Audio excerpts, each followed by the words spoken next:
வணக்கம். காலையிலிருந்து மாலை வரை அதனுடைய சிறப்பு அம்சமாக இன்றைய நாளில் மிக வரலாற்று காணாத மன்னார் வரலாற்றிலே இல்லாத ஒரு மாபெரும் பேரணியை நடத்தி முடித்திருக்கிறோம். என்னென்னு சொன்னால் இது இந்த செய்யப்படும் அனைத்து காரியங்களும் அரசினால் முன்னெடுக்கப்பட்ட திட்டங்கள் அனைத்தும் மனித குலத்தையும் மனித உரிமைகளையும் மீறுகின்ற ஒன்று என்பதை இந்த பேரணி வழியாக நாங்கள் எடுத்து சொல்லியிருக்கிறோம். ஆகவே அதற்கான விடைகளை தர வேண்டும் என்று இலங்கை நாட்டினுடைய மாண்புமிகு ஜனாதிபதி அவர்களுக்கு எங்களுடைய மாவட்ட செயலாளர் வழியாக ஒரு மகஜரை நாங்கள் அனுப்பியிருக்கிறோம். நாளைய நாளுக்கு அவர்கள் தகுந்த விடை அளிப்பதாக எங்களுடைய அரசு அதிபர் உறுதி அளித்திருக்கின்றார்.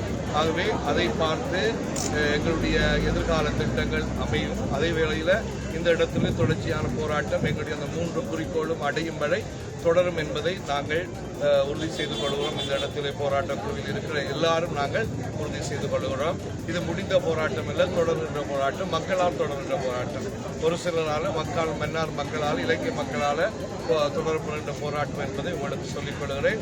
நீங்கள் தந்த ஒத்துழைப்பு, எங்களுடைய ஊடக நண்பர்கள் தந்த ஒத்துழைப்பு, இனிய நண்பர்கள் தந்த ஒத்துழைப்புக்கெல்லாம் நான் நன்றி சொல்வதோடு தென்னகத்திலிருந்து வந்த எங்களுடைய சகோதரங்கள், யாழிலிருந்து வந்த சகோதரர்கள் எல்லாருக்கும் நாங்கள் நன்றிகளை தெரிவித்துக் கொள்கிறோம்.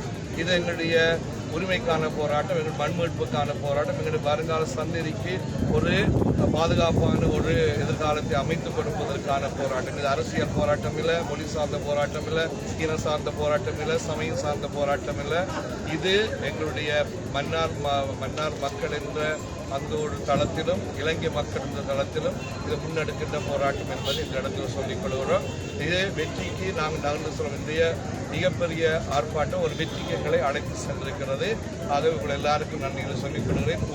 ஊடகத்தின் வழியாக எங்களுடைய உண்மைகளை வெளியே கொண்டு வருகின்ற இந்த ஊடக நண்பர்களுக்கு விசேட நன்றிகளை நான் தெரிவித்துக் கொள்கிறேன். நன்றி.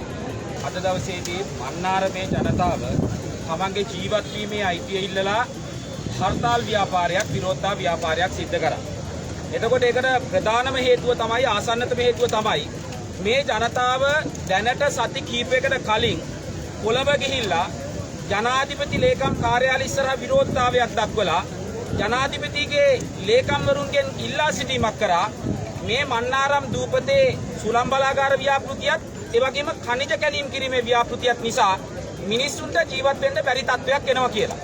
හැබැයි ඒකෙන් මේ එක ජනතාවක්වත් කිව්වේ පුනර්ජනනීය බල ශක්තියට විරුද්ධයි කියලා නෙමෙයි. අපි ඒක මේ රටේ ජනතාවට මුලින් කියන්න ඕන. ඒකට හේතුව තමයි ආණ්ඩුව සමාජය ඇතුලේ මතයක් හදන්න උත්සාහ කරනවා මන්නාරමේ ඉන්න මිනිස්සු සුළං බලාගාර වලින් ගන්න විදුලියට විරුද්ධයි කියලා. ඒ වගේම මන්නාරම් වල ඉන්න ජනතාව රටේ සංවර්ධන කටයුතු වලට විරුද්ධයි කියලා.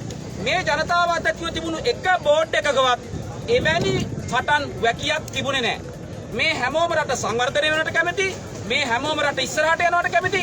හැබැයි මේ හැමෝගෙම ඉල්ලීම තමයි සංවර්ධනය. ඊනියා සංවර්ධනය කියන වචනයට මුවා වෙලා මිනිස්සුන්ගේ ජීවිත පාරට ඇදලා දාන්න එපා කියන එක තමයි ඉල්ලීම. මේක පුංචි දූපතක්. මේ පුංචි දූපත හාරලා ඉවර කරාට පස්සේ මේකට තියෙන ඉල්මනයිට් ටිකට ඛනිජ ටිකට තියෙන පෙරේතකමට හාරලා ඉවර කරාට පස්සේ හාරන්න සැලසුම් කරලා තියෙන්නේ අඩි 20ක් ගැඹුරු අගලක්. ඒ අඩි 20ක් ගැඹුරු අගල හාරලා ඒ කැණීම කරනවා මුහුදේ ඉඳලා ගොඩබිමට අඩි 330ක් මීටර් 100ක්. ඔබ හිතන්න කිලෝමීටර් 20 ගානක් දිග දූපතක්, කිලෝමීටර් 4ක් 5ක් පළල දූපතක් මේ අතර තිබුණාට පස්සේ මේක වටේ අඩි 20ක් ගැඹුර අඩි 330ක් ඇතුළට හැරුවට පස්සේ අපි අහනවා මොන දූපතක් ඉතිරි වෙන්නේ? දැන් සමාජයේ ඉන්න ඒ වගේම ආණ්ඩුවේ අය අහන්නේ මේක හාරලා විකිණුවොත් තමයි රට කොට යන්නේ කියලා. අපි කියනවා ඒක බොරුවක්. ඉල්මනයිට් කැණීම් කරනවා කියලා මේක හාරලා දූපතම විනාශ කරන එක තමයි ආණ්ඩුවේ සැලසුම් බවට පත් වෙලා තියෙන එකක්. දෙවෙනි කාරණේ තමයි සුළං බලාගාර ව්‍යාපෘතිය. කලින් සුළං බලාගාර ව්‍යාපෘතියට අදාළව ටර්බයින් ගහද්දි මිනිස්සු විරුද්ධ වුණා. මිනිස්සු කිව්වා මේක ඕන තැනක ගහමු, වෙන සුළං කපොල් එක ගහමු, වෙන සුළඟ තියෙන තැනක ගහමු කියලා මිනිස්සු යෝජනා කරා. හැබැයි ඒක නොසලකා තමයි පරණ ආණ්ඩුව ඔක්කොම එකතු වෙලා ඒ සුළං බලාගාර ගැහුවේ. සුළං බලාගාර ගහලා ඉවර වෙලා දැන් අලුත් ආණ්ඩුව ආවට පස්සේ ඒ අයත් තව ටර්බයින් 14ක් ගහන්න යනවා. තව සුළං බලාගාර ව්‍යාපෘති වැඩි කරන්න යනවා. කලින් 30ක් ගහලම මිනිසුන්ට ජීවත් වෙන්න බැරි වුණා. මිනිස්සු ඉන්නේ දැන් ඇතුලේ ගම් වතුර ගලනවා. ගම් වතුර ගලලා පිරෙන වතුර බහැලා යන්නේ නැහැ. පාරිසරික ප්‍රශ්න, කුරුල්ලන්ට ප්‍රශ්න, ඊට පස්සේ මාළු ටික අල්ල ගන්න ගියාට පස්සේ මාළු ටික අල්ල ගන්න බෑ. මේ හැම ප්‍රශ්නයක්ම තියෙනවා. එතකොට තියෙන ප්‍රශ්නේ තමයි මේ සුළම් බලාගාරවල තව ටර්බයින් 14ක් ගැව්වට පස්සේ මුළු දූපතම විනාශ වෙනවා ඉල්මනයිට් උත් කැනීම කරලා. ජනතාවගේ ඉල්ලීම තියෙන්නේ මේ සුළම් බලාගාර ව්‍යාපෘතිය නතර කරන්න.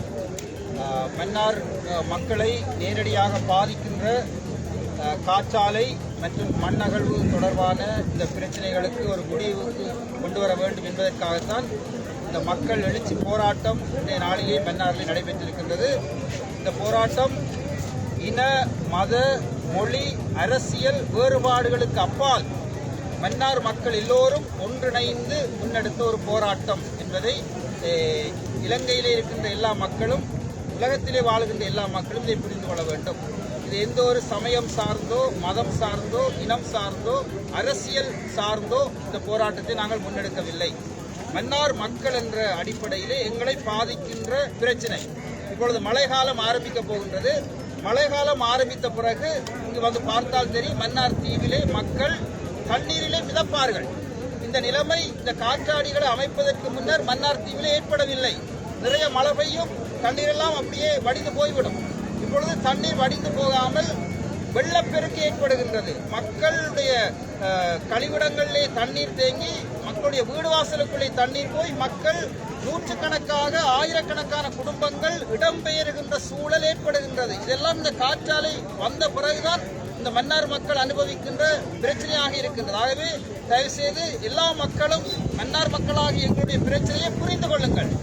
இந்த வேளையிலே இந்த போராட்டத்துக்கு வலு சேர்ப்பதற்காக தென்னிலங்கையிலிருந்து வந்திருக்கின்ற எங்களுடைய நண்பர்கள், அவர்கள் ஏற்கனவே தென்னிலங்கை கொழும்பு போன்ற இடங்களிலே மக்கள் நலன் சார்ந்த போராட்டங்களிலே தொடர்ச்சியாக அவர்கள் ஈடுபட்டு வந்திருக்கின்றார்கள்.